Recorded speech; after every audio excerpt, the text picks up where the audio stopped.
Do you like the idea of being more optimistic? I do, and in this conversation, I'm talking to leadership coach Dr. Ron Jenson about how we can be more optimistic even if we weren't born that way. Welcome to Happiness Adventure. I'm Lisa, and together we'll explore ways to cultivate real joy in our lives.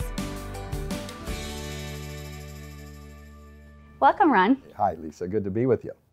I want to talk to you about learned optimism. And I think a lot of people think that we're either born pessimistic or optimistic, Tigger or Eeyore, and that we don't really change much. What do you say about that?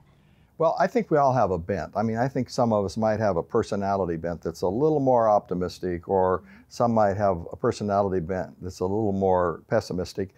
But what we want to do is balance those out. So we want to always be a critical thinker, but always have a positive attitude. And the learned optimism is the way we establish that. And it, in fact, can be developed. And there's a lot of data, a lot of studies out there that show that.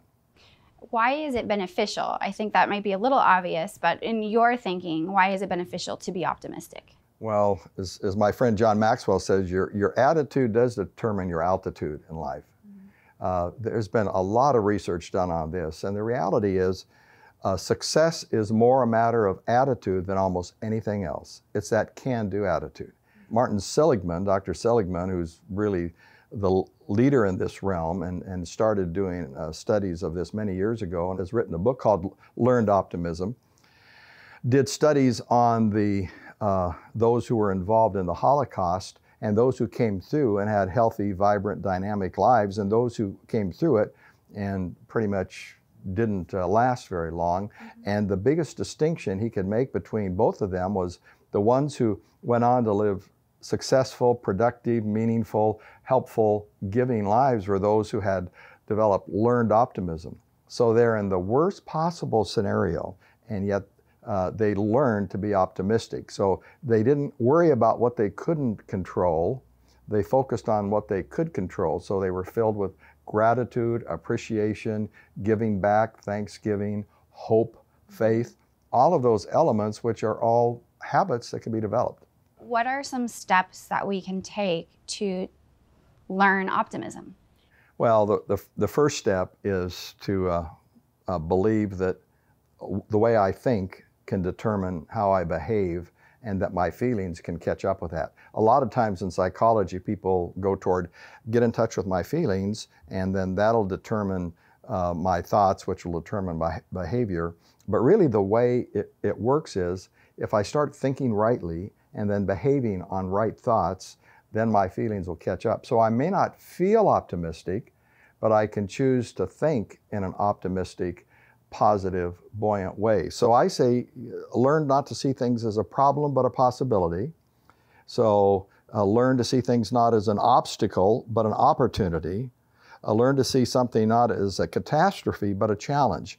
So that little twist in my mindset that allows me to see things as an opportunity or a challenge or a mountain to climb, what happens is I go from being overwhelmed by something and filled with fear or anger or anxiety, and instead I start to get excited.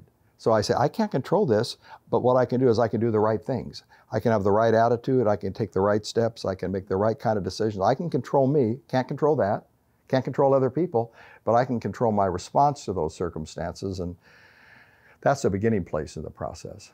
Do you have an example of someone that either you coach or in your own life where you have made that transition in thinking from problem to possibility?